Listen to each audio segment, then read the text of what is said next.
3 വർഷത്തിനിടെ 6 പരാജയ ചിത്രങ്ങൾ. പല അപ്ഡേറ്റുകളുമായി സൂപ്പർ ഹീറോ ഫാൻസിനെ ത്രില്ലടിപ്പിച്ച് മാർവൽ സ്റ്റുഡിയോസ് മുന്നോട്ട് പോകുമ്പോൾ കയ്യിൽ മികച്ച ക്യാരക്ടേഴ്സ് ഉള്ളപ്പോഴും പരാജയത്തിൻ്റെ പടുകുഴിയിലേക്ക് വീണുകൊണ്ടേയിരിക്കുകയാണ് DC. ആ ലിസ്റ്റിലേക്കുള്ള അവസാന എൻട്രി ആയിരുന്നു സൂപ്പർ ഗേൾ. ഇപ്പോഴത്തെ ഫാൻസ് കാത്തിരിക്കുന്ന സീരീസുകൾ അടക്കം ക്യാൻസൽ ചെയ്യുന്ന തിരക്കിലാണവർ. സൂപ്പർ ഗേളിൻ്റെ പരാജയത്തോടെ വരാനിരിക്കുന്ന സിനിമകളിലും കാത്തിരിപ്പ് കുറഞ്ഞു. ജെയിംസ് ഗൺ CEO ആയി ചാർജ് എടുത്ത ശേഷം കംപ്ലീറ്റ് റീബൂട്ട് മോഡിലേക്ക് DC മാറിയിരുന്നു. എൻഡ് ഗെയിമിന് ശേഷം ശക്തി കുറഞ്ഞ മാർവലിനെ കടത്തിവെട്ടാൻ DCയുടെ ലിസ്റ്റിലുണ്ടായിരുന്നത് വമ്പൻ പ്രൊജക്റ്റുകളാണ്. അതിൽ ആദ്യത്തേതായിരുന്നു Superman. Supergirl, Clayface, Man of Tomorrow തുടങ്ങിയ സിനിമകളോടൊപ്പം Lanterns, Booster Gold, Waller, Paradise Lost തുടങ്ങിയ ടെലിവിഷൻ സീരീസുകളും DCയുടെ പ്ലാനിലുണ്ടായി. ഇതിൽ ലാൻഡേൺസ് മാത്രമാണ് വെളിച്ചം കാണുന്നത്. Booster Gold, Waller, Paradise Lost തുടങ്ങിയ സീരീസുകളെല്ലാം ഷെൽവ് ചെയ്തതായാണ് റിപ്പോർട്ട്. പൈലറ്റ് എപ്പിസോഡ് DCക്ക് സബ്മിറ്റ് ചെയ്തെങ്കിലും ബൂസ്റ്റർ ഗോൾഡ് മുന്നോട്ട് പോകില്ലെന്ന് വെളിപ്പെടുത്തിയത് റൈറ്റർ ഡേവിഡ് ജെൻകിൻസ് ആണ്. 2025 ജൂലൈയിലാണ് ഡേവിഡിനെ പൈലറ്റ് എപ്പിസോഡ് എഴുതാനും ഷോ റൺ ചെയ്യാനുമായി ഹയർ ചെയ്തത്.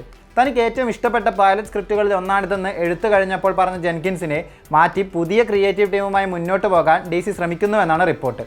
വോളറും പാരഡൈസ് ലോസ്റ്റുമാണ് ക്യാൻസൽ ചെയ്ത സീരീസുകളിലെ ലേറ്റസ്റ്റ് എൻട്രി. കുറച്ച് വർഷങ്ങൾക്ക് മുൻപാണ് ഇവ അനൗൺസ് ചെയ്തത്. എന്നാൽ ജെയിംസ് ഗൺ ടേക്ക് ഓവർ ചെയ്തതിന് പിന്നാലെ പുതിയ യൂണിവേഴ്സിൻ്റെ വിഷൻ ചിലപ്പോൾ പല ഷോകളെയും ബാധിക്കുമെന്ന് പറഞ്ഞിരുന്നു. വണ്ടർ വുമണിൻ്റെ പ്രീക്വലായിരുന്നു പാരഡൈസ് ലോസ്റ്റ്. സൂയിസൈഡ് സ്ക്വാഡിലും പേസ് മേക്കറിലും അമാൻഡ വോളറായി എത്തിയ വയോള ഡേവിസ് തിരിച്ചെത്തുന്ന സീരീസ് ആയിരുന്നു വോളർ. കഴിഞ്ഞ 3 വർഷത്തിനിടെ DCയുടെ പ്രൊഡക്ഷനിലെത്തിയ 6 സിനിമകളാണ് പരാജയപ്പെട്ടത്. എക്സ്റ്റൻഡഡ് യൂണിവേഴ്സിൻ്റെ ഭാഗമായ Shazam, Fury of the Gods, the Flash, Blue Beetle, Aquaman and the Lost Kingdom എന്നീ സിനിമകളും ജോക്കറിൻ്റെ 2ാം ഭാഗവും റീബൂട്ടിൽ ഈ വർഷം എത്തിയ സൂപ്പർ ഗേളുമാണവ. സൂപ്പർ ഗേളിൻ്റെ പരാജയമാണ് DCയെ പല ക്യാൻസലേഷൻ തീരുമാനങ്ങളിലേക്ക് നയിക്കുന്നതെന്നും റിപ്പോർട്ടുണ്ട്. എക്സ്റ്റൻഡഡ് യൂണിവേഴ്സ് അവസാനിപ്പിച്ച് DC യൂണിവേഴ്സ് എന്ന റീബൂട്ടുമായി 2025 സൂപ്പർമാൻ എത്തിയപ്പോൾ വലിയ സ്വീകാര്യതയാണ് ലഭിച്ചത്. ഡേവിഡ് ക്വാരൻസൈറ്റ് ഗംഭീരമായി സൂപ്പർമാനെ അവതരിപ്പിക്കുകയും ഗ്ലോബലി $618 മില്യൺ സിനിമ നേടുകയും ചെയ്തു. പക്ഷേ സൂപ്പർമാനിൽ ക്യാമിയോ റോളിലെത്തിയ മില്ലി ആൽകോക്ക് ടൈറ്റിൽ റോളിലെത്തിയ സൂപ്പർ ഗേൾ അമ്പേ പരാജയമായി മാറുകയായിരുന്നു. 100 മില്യൺ മുകളിലാണ് DCക്ക് സിനിമയിലൂടെ നഷ്ടപ്പെട്ടത്. DC യൂണിവേഴ്സിലെ 3ാമത്തെ ഇൻസ്റ്റലേഷനായ ക്ലേഫേസ് ആണ് ഇനി പുറത്തിറങ്ങാനിരിക്കുന്ന സിനിമ.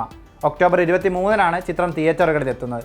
അടുത്ത വർഷം എത്തുന്ന സൂപ്പർമാൻ്റെ 2ാം ഭാഗം Man of Tomorrow DC fans കാത്തിരിക്കുന്ന ഒന്നാണ്. അതേസമയം ജെയിംസ് ഗണ്ണിൻ്റെ DC യൂണിവേഴ്സിൻ്റെ പാർട്ട് അല്ലാത്ത 2028 എത്തുന്ന ഒരു സിനിമയാണ് ഏറ്റവും കൂടുതൽ ഹൈപ്പുള്ള DC ചിത്രം. റോബർട്ട് പാറ്റിൻസണിൻ്റെ ബാറ്റ്മാൻ 2.